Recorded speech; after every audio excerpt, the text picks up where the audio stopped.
Hi friends, வணக்கம். இன்றைக்கி Kerala special இலை அடை தான் செய்ய போகிறோம். இது வந்துட்டு மலையாளிஸுக்கு வந்துட்டு ரொம்ப ஃபேவரட்டான டிஷ்ஷுன்னு சொல்லிக்கலாம். மார்னிங் பிரேக்ஃபாஸ்ட்டாக அதே மாதிரி ஈவினிங் ஸ்நாக்ஸாக நாங்கள் எடுத்துப்பாங்க. நாங்கள்லாம் ஸ்கூல் விட்டு வரும்போது அம்மா எல்லாம் இந்த மாதிரி ஐட்டம்ஸ் தான் எங்களுக்கு செஞ்சு கொடுப்பாங்க. இது ரொம்ப ஹெல்த்தியானது.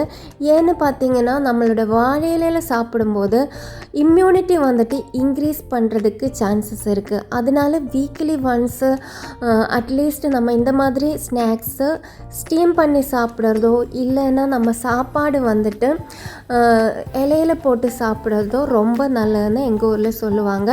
ஸோ எங்களோட தாத்தா பாட்டி காலத்துலலாம் இந்த மாதிரி இலையில் தான் மோஸ்ட்லி வந்து சாப்பாடே சாப்பிடுவாங்க. அப்போ இதுக்கு தேவையான ஃபில்லிங்ஸை ஃபர்ஸ்ட்டு நம்ம செய்வோம். அதுக்கு ஒரு உருண்டை வெல்லம் நான் இங்கே எடுத்திருக்கு. டார்க் வெல்லம் தான் எடுத்திருக்கு. டார்க்கு வெல்லம் எதுக்கு எடுக்கிறோன்னா அதுதான் நமக்கு டேஸ்ட்டு அதிகமாக கொடுக்கும். அதுக்கப்புறம் இதில் 1 டீஸ்பூன் அளவுக்கு ஏலக்காய் தூள், 1/2 டீஸ்பூன் அளவுக்கு சீரகத்தூள், கொஞ்சம் சர்க்கரை போட்டு பொடி பண்ணி எடுத்து இதில் போட்டு கொடுத்துருக்கு. அதுக்கப்புறம் 2 கிளாஸ் அளவுக்கு வந்துட்டு தேங்காய் துருவினதை சேர்த்து மிக்ஸ் பண்ணி எடுத்துக்கோங்க.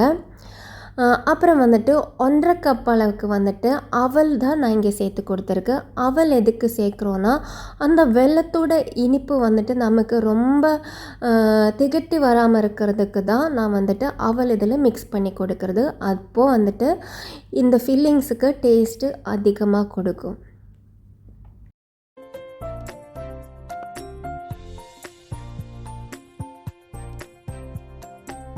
அதுக்கப்புறம் இதுக்கு தேவையான மாவு பிசைஞ்சு எடுத்துக்கணும். இங்கே 2 கப் அளவுக்கு வந்துட்டு இடியப்ப மாவு எடுத்திருக்கு.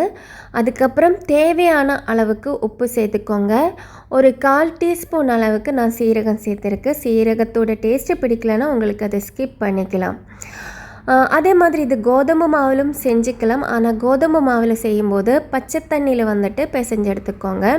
ஆனால் அரிசி மாவில் பண்ணும்போது நல்லா கொதிக்க விட்ட தண்ணியில் இந்த மாதிரி கொஞ்சம் கொஞ்சமாக தண்ணி ஊற்றி நல்லா மிக்ஸ் பண்ணி கொடுத்துக்கலாம். வீடியோவில் பார்க்குற மாதிரி நல்லா ஒரு ஸ்பூன் வச்சு நீங்கள் மிக்ஸ் பண்ணிக்கோங்க.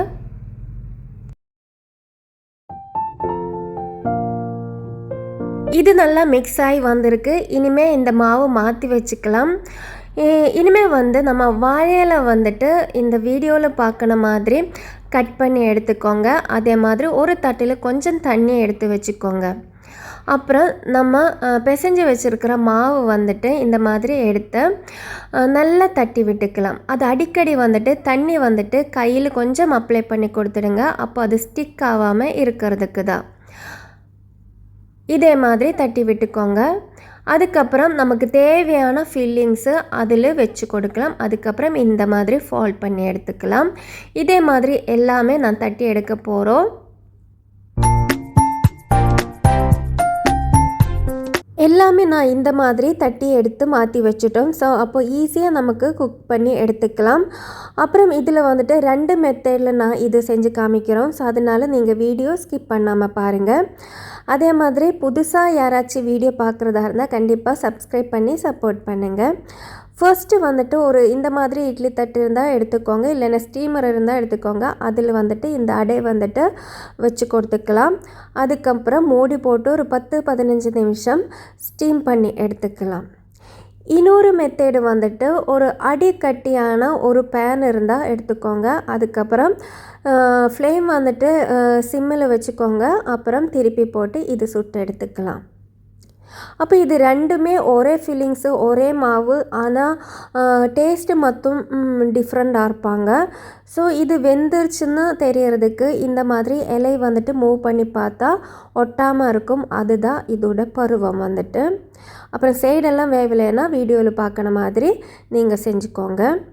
அப்புறம் ஸ்டீம் பண்ணினதும் வெந்திருக்கு. இலை மூவ் பண்ணி பார்த்தா அதில் ஒட்டாமல் இருக்குது. ஸோ அது மட்டும் நீங்கள் கொஞ்சம் கேர்ஃபுல்லாக பார்த்தா போதும். அப்போ ரொம்ப டேஸ்டியான டிஷ்ஷு. இது வரைக்கும் நீங்கள் பண்ணலைன்னா கண்டிப்பாக ட்ரை பண்ணி பாருங்கள். அதே மாதிரி என்னை இது வரைக்கும் சப்போர்ட் பண்ணால் எல்லாருக்குமே என்னோட நன்றி தெரிவிக்கிறோம். நெக்ஸ்ட் வீடியோவில் பார்க்கும் வரைக்கும் பபாய், டேக் கேர் ஆல்.